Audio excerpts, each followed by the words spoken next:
Okay, this is part two of a Mopar cold air intake.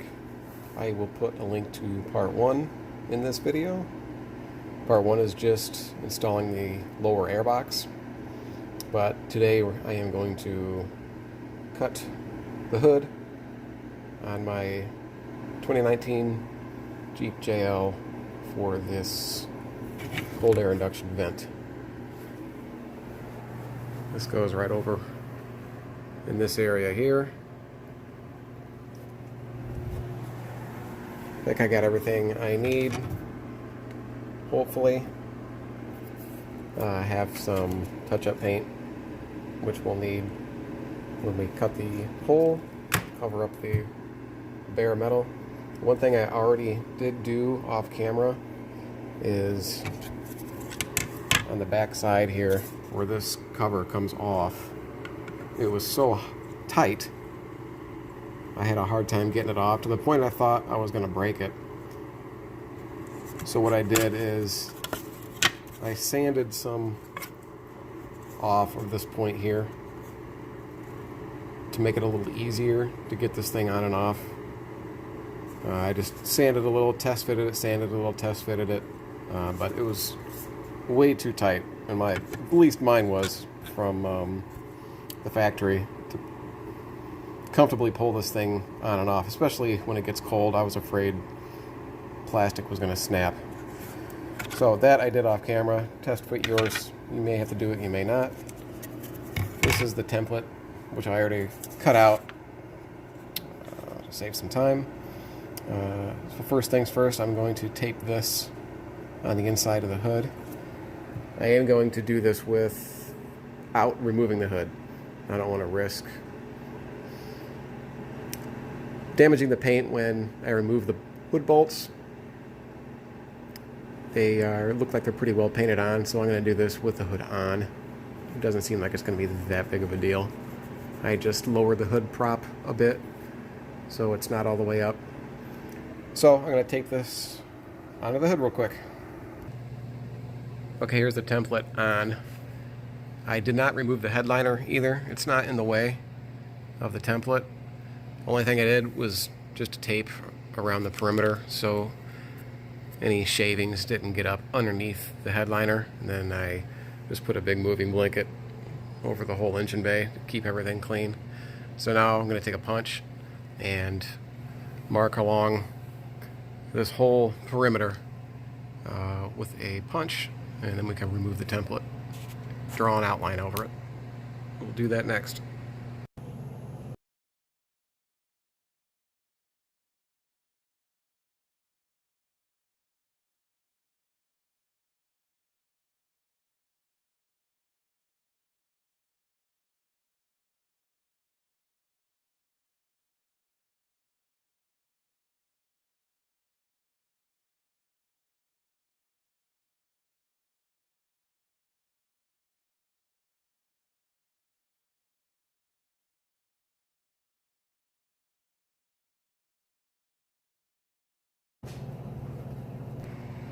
Alright, I had to go over it a couple times with the punch. A sharper punch would probably work better to penetrate the layers of paint. It worked, just had to go over it a few times. I also cut this out a little bit, lined it up just to double check my work, and had a white marker. There's my outline. Obviously the next step is to cut the inner piece of the hood, which is the less scary part. I'm going to get my Dremel out ready to go, and we'll start cutting this inner piece out.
All right, inner's done.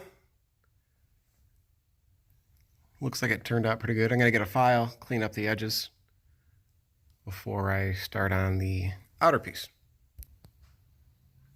All right, so this inner piece looks like it fits pretty well. So the hole I cut was good. So now I'm just going to drill 4 1/8-inch holes on these, where these inner pre-drilled holes are in this bracket. Those are for the rivets. All right, so I pre-drilled the holes and I kind of taped, not very neatly, the hood support bracket up so I could trace it out, and then I lined all the... Okay, anyway, I taped this all up and I taped the rivets in so they wouldn't fall out, so the holes would align, so I could get a nice, neat inner hood cut line to see. All right, so I'm going to take this apart, and yeah, I'm pretty nervous about this part, cutting the outside, I must say, but it'll go smooth. I know it.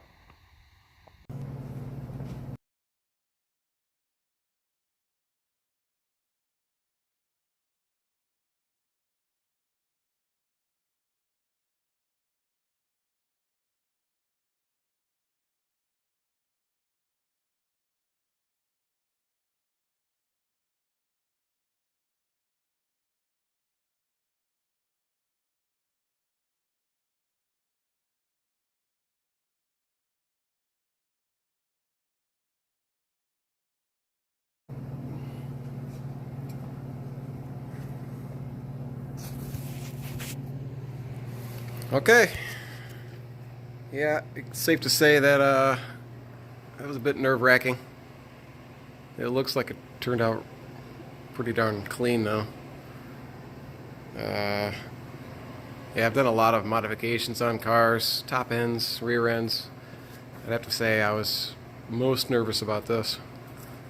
I'm gonna get this all cleaned up, wiped down, and ready for the next step, which would be to paint the bare metal. Okay, so I just got done painting the bare metal.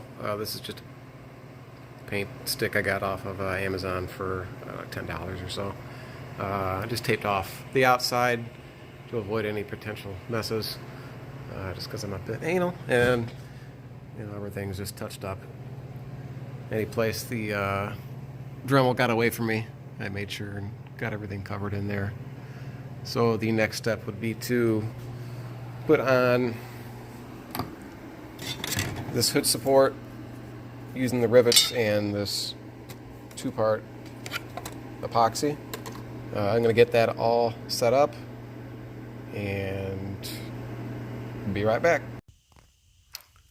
Okay, I put the epoxy on, let it dry out.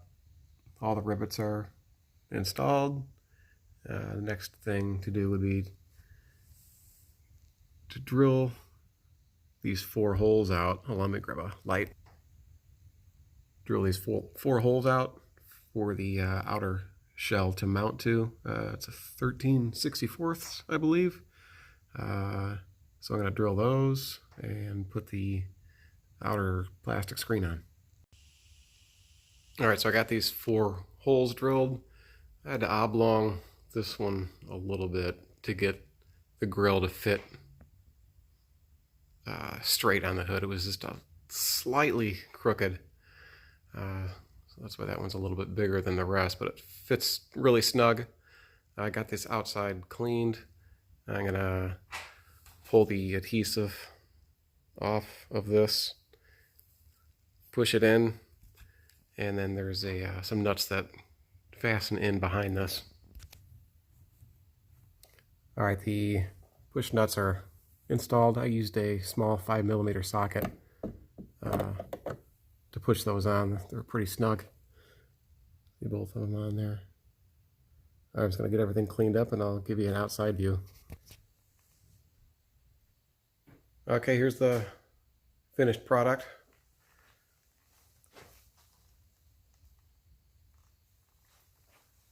I guess Mopar offers this now as a factory option for $495. I paid just for the parts $330, so well worth it if you want that, just to have the factory do it. I wish that was an option when I ordered this. I would have just saved the trouble. Not extremely hard, just a bit stressful cutting into the hood of a brand new vehicle like this. But that's it. There you have it. Thanks for watching.